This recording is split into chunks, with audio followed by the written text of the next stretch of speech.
Добре дојдовте во процес. Што ги очекува лекарите во наредните 4 години? Дали овој пат раководството на лекарската комора ќе ги застапува нивните интереси така како што треба? Кои се приоритетите? Што покажа првичните сознанија за финансиското работење на комората? Тука со мене во студиото се доктор Калина Гривчева-Старделова, председател на Лекарската комора, и незиниот заменик доктор Илбер Весими. Добре дојдовте. Добро време. Тоа направивте малку гримаса околу финансиското работење, но вие ќе ми исправите и ќе кажете што и како, што туку сте дојдени на позицијата. Милувате повеќе председател или председателка? Или не ви е важно? Највише доктор. Да. Мислам. Благодарам. Први меѓу еднаквите. Да. Така. Избрани од колегите. Избрани сте пред неколку дена, само пред неколку дена. Веќе влеговте во лекарската комора. Каков беше приемот? Како ве пречекаа вработените? Еве, тој дојам првиот. Ние се знаеме со вработените, затоа што и Илбер и Бевте јас активни. бевме колку толку во тие структури на комората. Во општинска, јас бев дел од председател на подкомисијата за реформи во терцијерно здравство, во таа комисија што беше за законот за докторска дејност, така да луѓето што се вработени во комора не знаат и мислам, вчера мене ми беше драго да ги соберам сите по салата за состаноци, да си посакаме успешна работа. Оно што јас им кажав дека до сега не сум имала, навистина 27 години работам на клиниката за гастроентерохепатологија, не сум имала проблеми со своите соработници за ево толку години и дека едноставно они викаат дека сум строга, ама правична. Работам јас, сакам и другите да работат, али сме сите луѓе. Ве сакаат и пациентите. Да. Имавте средба, тоа е најновиот момент, средба со поранешните председатели. Сите всушност председатели, колку ги има? Тројца. Тројца. Од формирање на комората. Така, Дума беше во 3 мандата, ми се чини. Да. Професорот Борозанов беше 1 мандат, професорот Чакаларовски беше 2 мандата. Еден. Да. Што произлезе од тој разговор? Ви дадоа ли некои совети? Што дискутиравте? И мене ми беше чест да ги повикам, тоа се професори од кои ние сме учеле. Сепак се луѓе кои оставиле свој белег во работата на лекарска комора и така мораше да биде на нашиот почеток, да седнеме, да побараме од нив расположение за добронамерни совети, затоа што сигурно ќе ни требаат уток на нашето работење. Мислам дека они почувствуваат добра волја од нас и дека го почитуваме сработено. Беше добро примено. Она што ние посакавме да направиме, да остават и они онака белег, направивме фотографии со намера да ги ставиме тие фотографии нивни во салата за состаноци. Тоа е во секоја институција каде што се почитуваат постарите, пракса на факултет, во нашиот деканат, по фармацевската комора, Македонско лекарско друштво, мислам има. Така да сметавме дека е добро тоа. Мислам дека и нив им беше драго што седнавме. Има ли нешто што ве предупредија? Многу работи. Мислам во принцип, како и во секоја друга дека ве чека тешка работа. Во секоја друга институција ништо не почнува со нас, нити има да заврши со нас. Единствено кој може да каже дека почнал со него е професор Дума, бидејќи тој е основачот на Лекарската комора во Македонија и нас ни беше исклучително драго што тој се одазва на нашата покана и мощне еден срдечен, пријателски првенствено разговор, после колегијален, со исклучително добри совети како би требало да се движиме понатаму во заштитата на фелата и се разбира во унапредувањето на целокупната лекарска комора на Македонија. Мислам дека неговото искуство е во корист наше и на сите доктори во Кога Македонија. го спомнавте веќе професорот Дума, тој беше гостин тука во минатата недела и ете, ја спомнавме и Лекарската комора. Во негово време, кога си замина, во касата на комората остави 600.000 евра.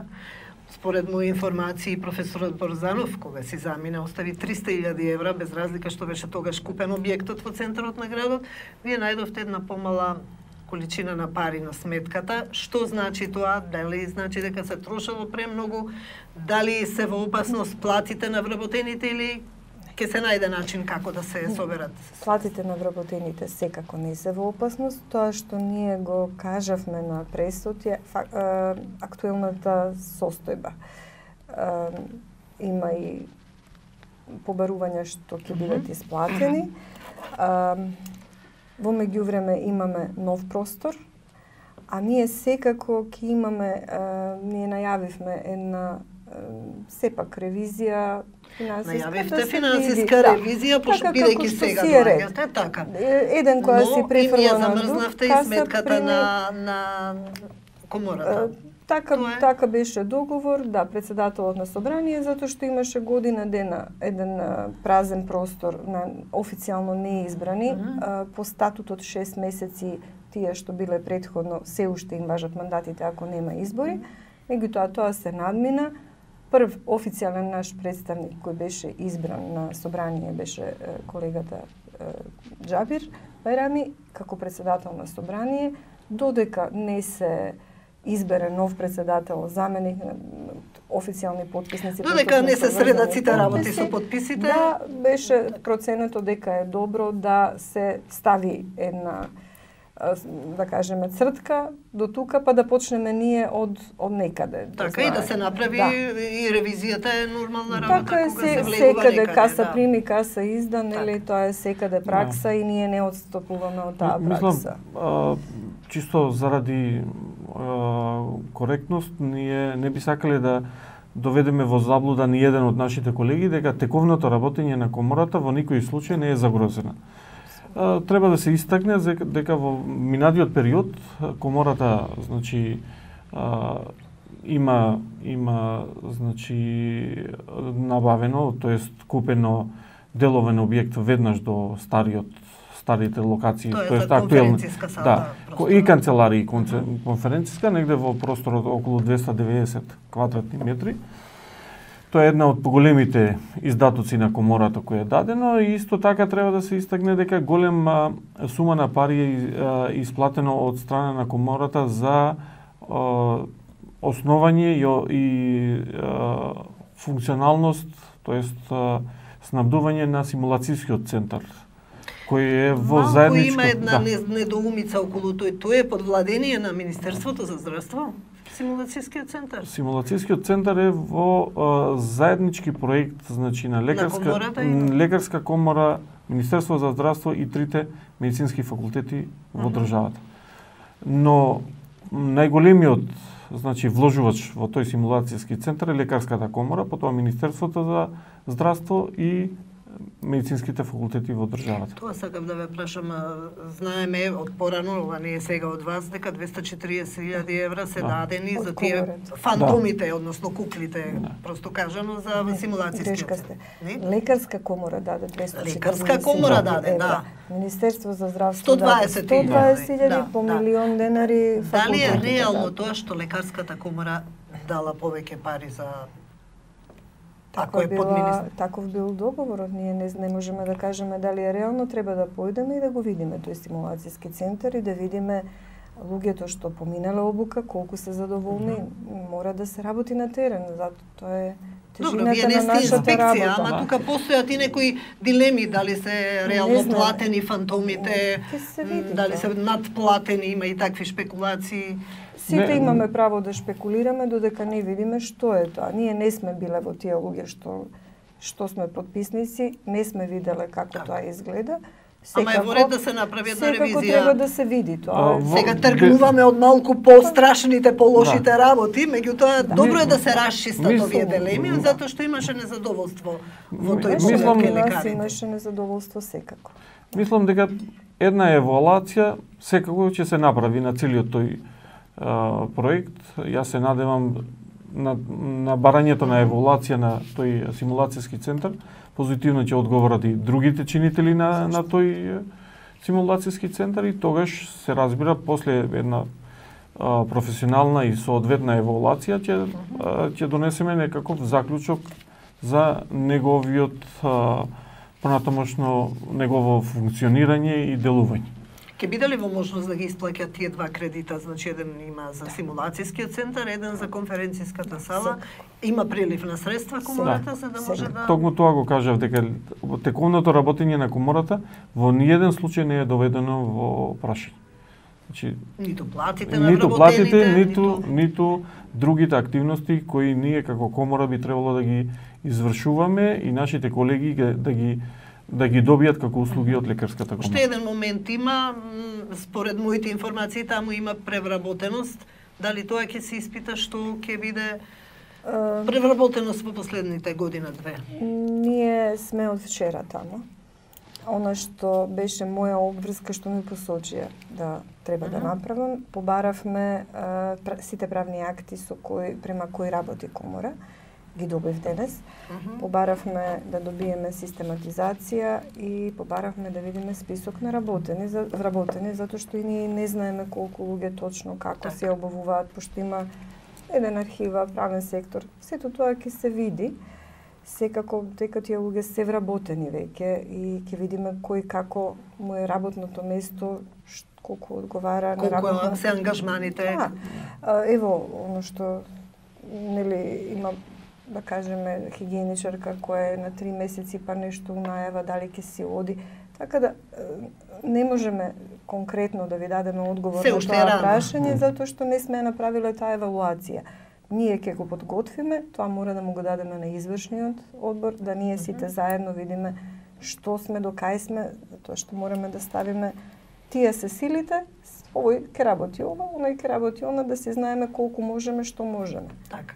Кога сме веќе тука, кои тела се веќе формирани? Најавивте извршен, управен? На првиот состанок е извршен одбор, како се века.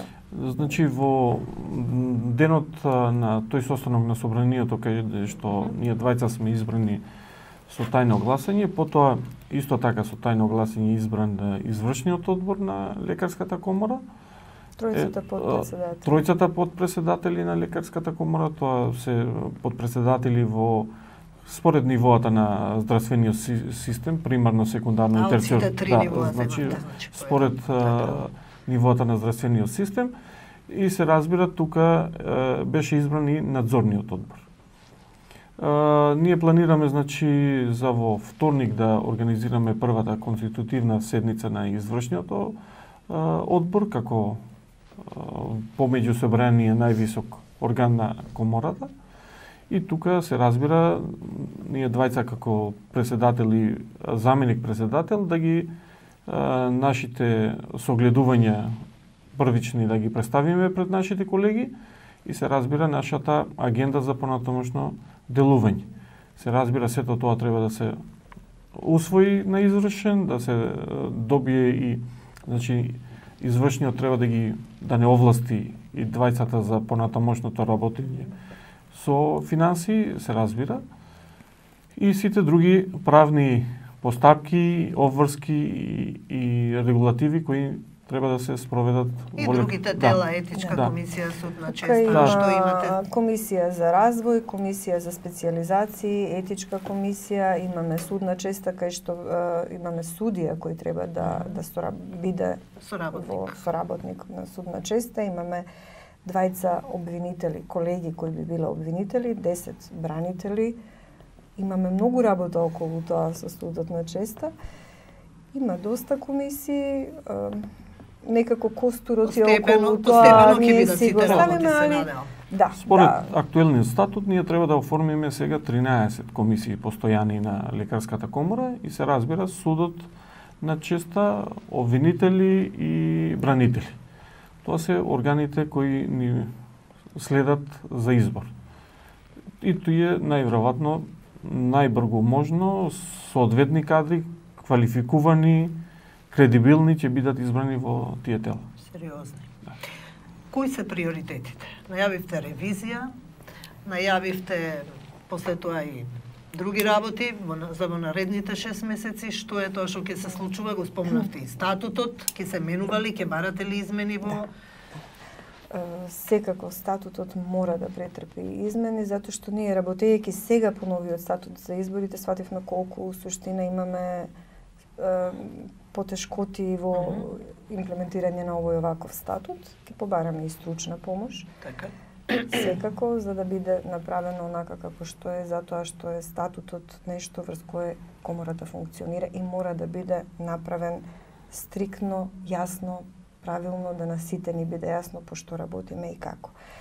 Најавивме активности околу законот за докторска дејност, кој е во една форма. Тој е во завршна фаза? Да, завршен во завршна фаза, он е треба да изгласан како завршен, да, мислиме, сметаме, особено колегите од примарното здравство најдоа замерки, би сакале да тоа некако бидат имплементирани тие нивни замерки, секако ние не можеме да се поделиме примарно, секундарно, терцијно здравство, да, меѓутоа сме сите доктори и сите треба да си најдеме нешто заедничко во тој закон за докторска дејност. Не е тој закон за примарна докторска или секундарна, него сите треба да се препознаеме во деловите од тој закон. Тоа е она што за првите 6 месеци го најавивме. Она што го најавуваме е убаво, тоа е прослава на 25 години од постоење на комора. Некаде се надевам дека во септември, втората половина на септември ќе како настан. Настан, убав настан, тоа е убаво нешто, убава бројка. И секако многу сме работа. И ние новинарите со вас нека 25 многу години, работа. бидејќи и јас ги памтам почетоците. Чекаме да се формира влада, да се запознаеме со министерот за здравство, неговите помошници, директори на фондови за здравство. Апсолутно најавувате партнерство, но се надевам дека и ќе се борите за барањата на докторите. Партнерството, да, драго ќе ни биде да бидеме партнери, али ќе треба да знаат дека докторите ни се на прво место и дека ако треба и ќе бидеме малце по-лоши партнери. Битно да имаме на нашите колеги да им пружиме она што заслужуваат. Најавивте како ќе допринесете со една од мерките за одливот на младите лекари. Ај малку објаснете го тоа што значи. Најавивте 2 просечни плати за младите лекари. Го кажавте, но не го објаснивте подробно. Мислам, тоа во драфт... Тоа би било во едно од барањата. Да. Значи, во драфт верзијата која Лекарска комора ја изготви како закон за докторска дејност, се разбира, која се надеваме со здравствените власти ќе изградиме партнерски односи и ќе сватат дека редно е после 25 години работа на Лекарската комора дека треба тоа да се уреди согласно сите норми европски кои ние сите се стремиме, нели? И токму во таа насока ние евидентно е дека имаме проблеми со одливот на младите лекари во Европската унија. Тоа е тренд што верувам дека не може да се спречи, но да се ублажи. Но да се намали. Се разбира, ние сите сме свесни дека тој тренд не може да се спречи и да се комплетно запре. Но имаме една ситуација кога нашите млади доктори, студенти на крајните години на медицински факултет, 95% од нив учат германски за да заминат. Тоа е во најмала рака трагично за нас како лекарска фела. И токму во таа насока ние ќе бараме помеѓу комуникацијата со Министерството за здравство во делот на донесувањето на законот за лекарска дејност. Една од, нели, кажавме тука да се уредат и платите на докторите. Да.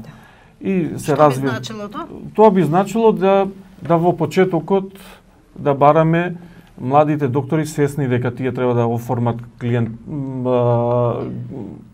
репутација за да може пациент да се им се пружат подобри услови за да им се пружи подобри услови за работа, за оформување на тимови лекарски за пружење амбулантски тимови, да на некој начин тие на почетокот се субвенционираат, да им се обезбеди гарантирана плата која ќе им овозможи нив едно солидно живење во државата и се разбира и во сите други нивоа на државата. Основна цел како нов тим во Лекарската комора е да се подобри статусот на на докторите во општеството. Првенствено со сите обврски кои нас како доктори, значи како вршители на здравствена дејност ни следат и ни се обврска, но се разбира и со сите други привилегии кои би требало да ги добиеме со тие наши обврски. Тука се разбира спаѓа и платата на доктор, која во моментов е регулирана со општите акти во државата и така да мислам дека време е да се тоа донесе во една солидна законска рамка, да се оформи, да се направи една рамка која ќе биде трајна, која нема да биде изложена на промени на било какви варијации на менување на политички структури во државата, туку фелата да си обстои во границите на професионалното работење, на совесното работење и квалитетното пружење на здравствена помош. Тоа е добро. Само да допоменала дека ние одавна алармиравме на трендот младите доктори да напуштат земјата и можне лежерно ни беше кажано дека е тоа светски тренд. Да, е. И баш јас инсистирав на тоа дека да од една држава идат у друга, али у првата доаѓа некој од негде. Кај нас никој не доаѓа. Ние не ги мотивираме луѓето, младите доктори да дојдат кај нас. Тоа е оно што сакаме да го поправиме и секако инсистираме дека да, има потреба од реформи да се направат, али не може да се направат реформите без нас докторите. Ние најдобро знаеме каде можеме да се подобриме и каде ни е она слабата точка која го прави лош системот. Тука ќе бидете партнери и ќе барате да учествувате во креирањето на политиката. Да. Најавивте и во делот на реформите, работа по учинок, проектот Мој термин барате измени, како тоа рековте ќе барате да се укине проектот работа по учинок. Не се покажа, мислам, добар. Не се покажа добар. Не се покажа. Направи само раздор, ми се чини меѓу лекарите. Јасно и гласно да кажеме, тој проект е клинички мртов. Не функционира? Не функционира, ние сега реално... Се е тоа проформа? Сега ние проформе тоа. Мислам дека тоа треба многу јасно и гласно да се каже и еден систем кој го одржуваме вештачки во живот, да дојде време ние тие апарати да ги исклучиме. И првенствено да каже кој го тоа потроши парите тука. Да. Значи и реално да првенствено не се лажеме сами себе си. Како фела. Достојанствено секој да си ја работи својата работа совесно, без никакви притисоци од страна дека ние меѓу себе ќе почнеме да си одземаме дел од плата. Значи во тој случај ние само креираме лоши меѓу докторски односи. Меѓучовечки. Значи меѓучовечки се нарушуваат. Значи во секој случај не би сакале ни еден доктор, барем ние ќе покушаме тоа како екипа, да се осети загрозен во било кој момент од системот. И јас да те коригирам, пошто денес ме прашаа моите сестри, вие зборите за доктори, а што со нас? И јас им одговорив дека доктор без сестра, доктори без сестри не одат. Кога говориме за доктори, говориме и за медицински соработници. Тука се нашите сестри, тука е цел тим кој треба да е сплотен и да заедно работи. Да, најавивте најавивте дека ќе барате намалување на административната работа на медицинскиот персонал. Ние имаме превише работа. Тоа е работа на министерството, но во ова ми се чини дека и вие тука можете да допринесете. Во ова насока токму она што го кажа, значи претседателката, ние во никој случај не сакаме некого да навредиме или да бараме некој да кажеме да им се намали платите. Медицински персонал во една здравствена установа е докторот и медицинската сестра. Така. Тоа е една екипа која мора да функционира. Значи тоа е дел од екипата која како здравствена дејност, како здравствена помош, професионална и нега заедно се работи.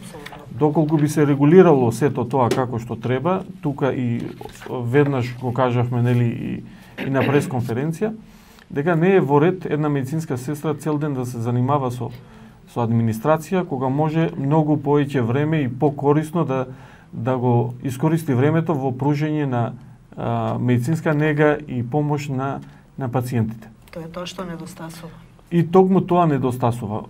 Тоа може да се реши, се разбира, со наша иницијатива и заедно со позитивен одговор од Министерството за здравство и од Фондот за здравство, тоа да се регулира многу елоквентно со примена на административни работници кои може да се вклопат комплетно во делот на администрација без никаков проблем, а со тоа да ние зголемиме ефикасноста на пружење на медицинска помош и на нашите сестри и на докторите. Околу мој термин, кој што донесе некои забуни, генерално можеби е добро планиран самиот проект, меѓутоа сите лекари исклучително се жалат на краткото време што може да му го посветат на пациентот. Пациентите исто така се прават некои се поместуваат термините, ако малку повеќе останете со пациентот, има па се жалат зашто се касни. Идејата е добра, ама кога имате некоја идеја, вие, например, сакате да сушиете фустан за одредена прилика и барате материјал кој е баш за таков фустан за таа прилика. Значи, идејата е добра да нашите пациенти имаат одреден термин, да унапред добијат термин за контрола. Тоа е сасвим во ред. И мислам дека тоа и понатака би требало да се запазува. Али оно што не е добро, оно што ние цело време говоревме дека не е добро и оно што имавме еден страутен притисок со подпис од министерот за здравство дека треба на 10 минути да ги скратиме прегледите. Краткото време кое не е во согласност со препораките од Светската здравствена организација. Краткото време кое ние треба да го посветиме на пациентот, а се со цел само да постигнеме бројка. Па ние не работиме на таксиметар. Пациентот не е бројка. Пациентот не смее не смее да биде бројка. Јас стално кажувам, мене ми се случи во амбуланта, земајќи податоци на пациентка околу нејзините симптоми, што све она има, куцам истовремено, значи, за моја срамота, а немам време да ја погледам очи и да ми каже точно што ми, него куцам и ја прашувате. Време, да. И госпоđата ми вика, леле докторке, јас се извинувам, ви имате работа, ја ви сметам. Она не доби печаток дека јас и обрнувам неизе внимание затоа што јас морав да куцам, затоа што наредниот пациент ме чека и може да ме пријави, jer je тоа така поставено дека он може да ме пријави ако не дојде на време. Значи, тука ќе барате измени во тој дел. Мора да се има секако измени. Да, добро е да се закаже, али добро е и нашите пациенти да знаат дека сме ние тие што треба да одредиме приоритет.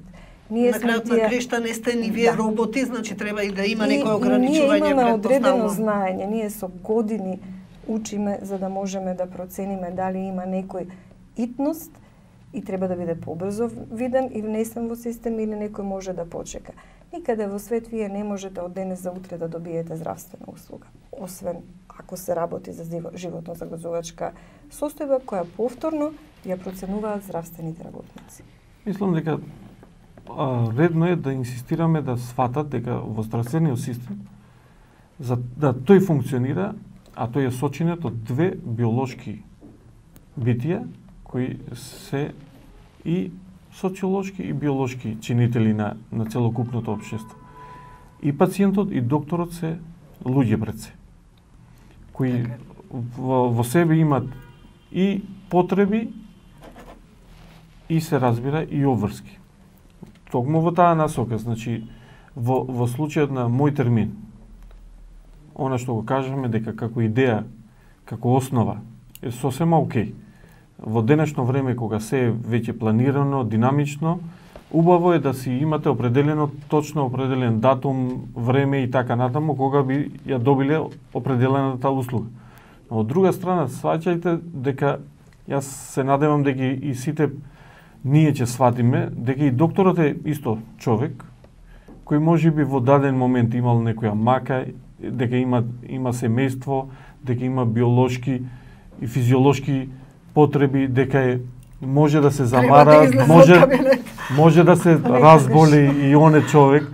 Да, токму овој однос кој треба да се гради, значи однос помеѓу доктор и пациент во взаемна доверба, е проект кој треба да се гради не понатаму, а не во смисла да едниот го напаѓа другиот или нападот да биде од двете страни. Значи, тој момент се изгуби во последните години. Тој момент по се изгледа да се изгуби со разни кампањи визави слободно пријавете во министерството. Слободно визави докторите и на некој начин сите доктори во системот се беа под некаков притисок дека во секој момент може да бидат санкционирани за нивната работа. Да бидат пријавени. Со 1000 евра. Да. Токму и тој момент изроди и неколку напади имаше на доктори. Да. И вие бевте една од жртвите. Ваш колега беше застрелан. Да. Тоа ќе се надевам ќе биде регулирано со законот за доктори или како? Нешто е регулирано, ние сме прогласени официјално како на службени лица, Значи... само не знам дали му е тоа јасно на колегата што е застрелан, пошто го застрелаа меѓувреме, мислам. Не знам колку навистина имаме ние од сето тоа. Со последните измени на Законот за здравствена заштита ние станавме службени лица и секој напад врз нас се смета како дело кој се одговара кривично. Но тоа онака латентно се пројде, никакви обзнанувања, комората искрено не направи една сензибилизација во таа насока, но тоа не е во принцип решението кое би требало да обстојува. Долгорочното решение кое ние како комора ќе се залагаме е градењето на доверба помеѓу докторот и пациентот. Таа треба да се заснива врз здрави основи на меѓусебна доверба. Во некој случај не може да се решат проблемите со казнување на едниот или со казнување на другиот.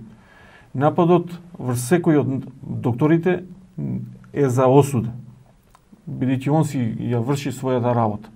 Тоа е исто како ние од миле волје во банка кога си одиме да си ги платиме сметки, зошто сме почекале да вадиме оружје или да го нападнеме службеникот во банката.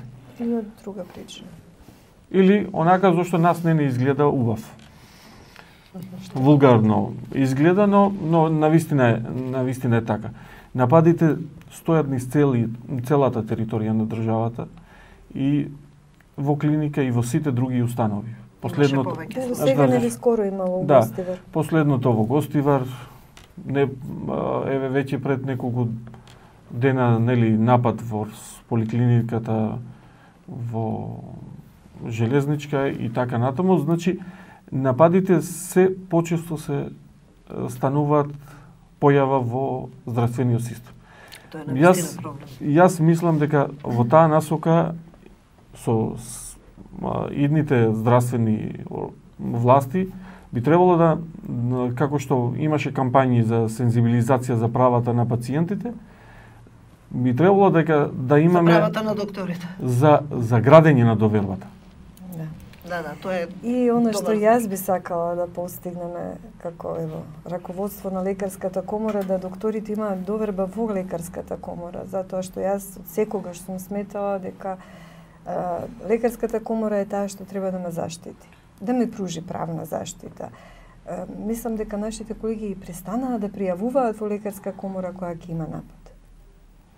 Тоа е оно што не би требало. Тоа е оно што не би требало да се деси понатака. Навистина, они треба да знаат дека ние стоиме за нив.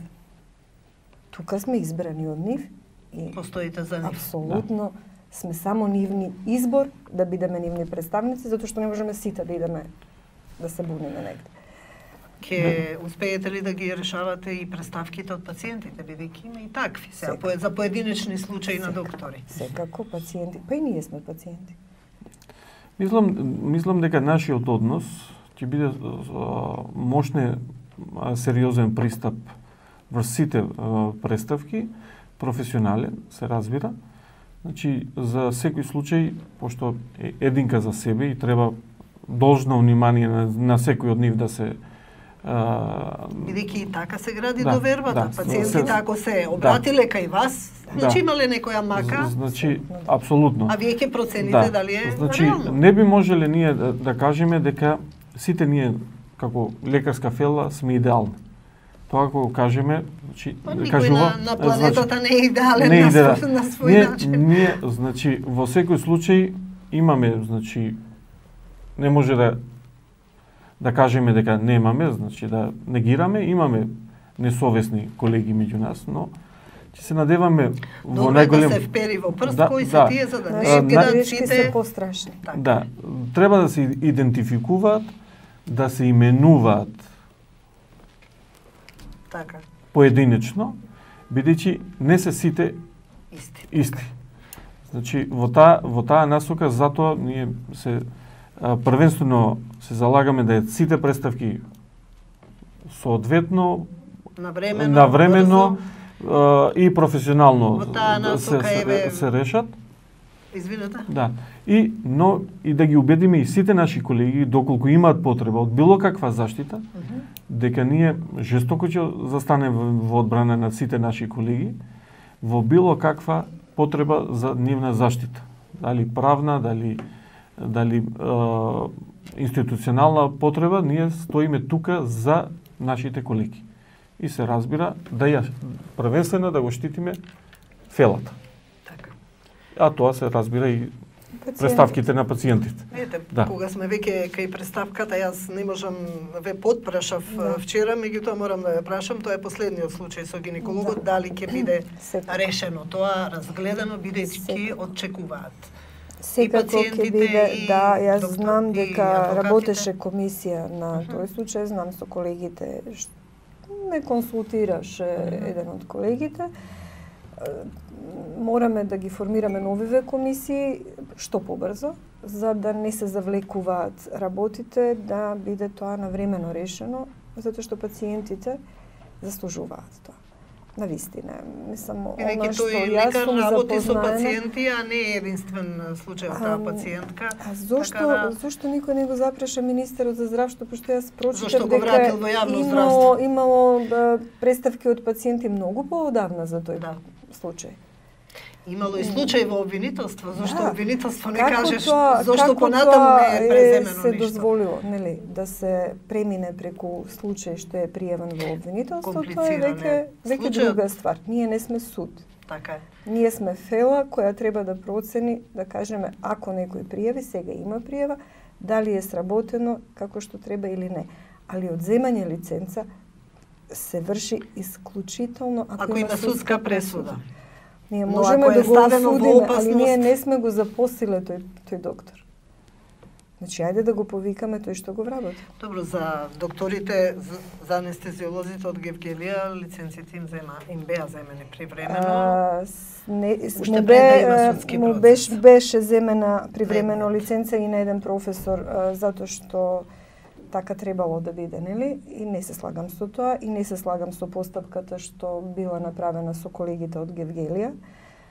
Не сум била дел од тоа, но сепак сметам дека треба лекарската комора да им се извини, независно дали на крај судот ќе каже дали биле криви или не. Нив лиценцата за работа им е одземена прерано, ако дојде до судска пресуда. Нека дојде до судска пресуда, има механизми каде што комората ќе си го каже своето. Меѓутоа, мислам дека баш од желбата за популизам некако се приклони и дел од работењето у конкретниве два случаи, кај што на колега, сериозен професор на медицински факултет му беше привремено земена лиценцата. Непотребно. Мислам, во таа насока се процедурите кои се како постапка за некаква несовесно лекување или некаква лекарска грешка, се процедурите кои се мощно добро опишани и како треба да се сето тоа како постапка си тече. Ние се разбира стоиме зад професионалното работење на секој од докторите. И секаква нарушување на професионалното работење и нарушување на принципите на медицина базирана врз докази, соодветно Имате механизми. Механизми, тоа ќе го Да, јас би додала уште само дека баш кога се работи за соодветното и професионалното работење, сметаме дека треба малце да се позанимаваме и со условите со кои колегите работат. Можете да барате соодветно и професионално работење само ако има добри услови. Например, колегите у Гевгелија немаат. Да. Тоа е факт. И не можете вие да барате да работи некој како да работи во клинички центар во Скопје, во клинички центар Скопје е различно од клинички центар Лјубљана или Берлин Шарите или како годи да е. Мораме да појдеме на терен. Така, тука е поврзано и со да ги видиме нашите недостигот колеги. на специјалисти и со многу други. Мораме да ги видиме, се е тоа во план. И сметаме нека биде ова една од првите средби, па за некое време ние кога ќе сработиме дел, па ќе си кажеме што сме сработили и што сме видели. Мислам дека медицината покрај знаењето на докторите е многу тесно поврзана со она што треба да го имат како материјал за работа. И додека имате еден систем кој снабдувањето со материјали за работа во установите било кој оди тешко и каде што единствен критериум за набавка е цената, тука веќе квалитетот не доаѓа во предите. И тоа е еден од проблемите кои ние како здравствени работници наидуваме на потешкоти. Пошто не е еднакво да работиш со брендирано бренд производ и со некој кој и со позитивна листа на лекови која што кои ги нема, која што не е ревидирана 10 години, кој што нема влезено ниту еден нов лек, дали болничка, дали другата позитивна листа. Секој ден се сретнуваме со лица на пациенти кои знаеме кои лекови треба да ги дадеме, ама лековите не се на позитивни. И му велите купи си го лекот ако сакаш соодветно лекување. И тогаш како да му кажам да купи лек кога знам дека нема пари да го купи лекот. А во чекорите што ги дадовме, во тие смерници што се дадовме во Министерство на барање на Министерство, современото лекување се базира врз основна чекори и тие лекови. И стои. Треба да се лекува со тој лек со звездичка кој не е регистриран.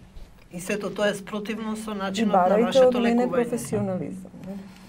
Ние имаме една друга димензија која би сакале исто така како лекарска комора да го иницираме, се разбира со Министерството за здравство, е соодветното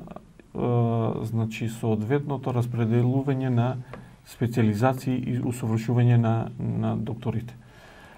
Ние имаме за жал една ситуација во државата каде што имаме по поедини специјалности кои ќе останеме навистина без доктори. А за да се создаде еден специјалист, за да се создаде години. Ние тоа е голем проблем. Тоа веќе е евидентен проблем со анестезиолозите, тоа е евидентен проблем со хистопатолози, тоа е евидентен проблем со инфектолози во внатрешноста, матични гинеколози. Значи, ние имаме делови каде што навистина ни престои доста тесна и интензивна работа со Министерството да се креира еден систем на проценка и на креирање на насоки за едукација на доктори. Да се надеваме дека ќе се вложите себе си тука во овој дел за доброто рече на населението, на пациентите, за доброто на докторите, на сите нас. Ви благодарам што бевте гости во процес. Ви благодарам.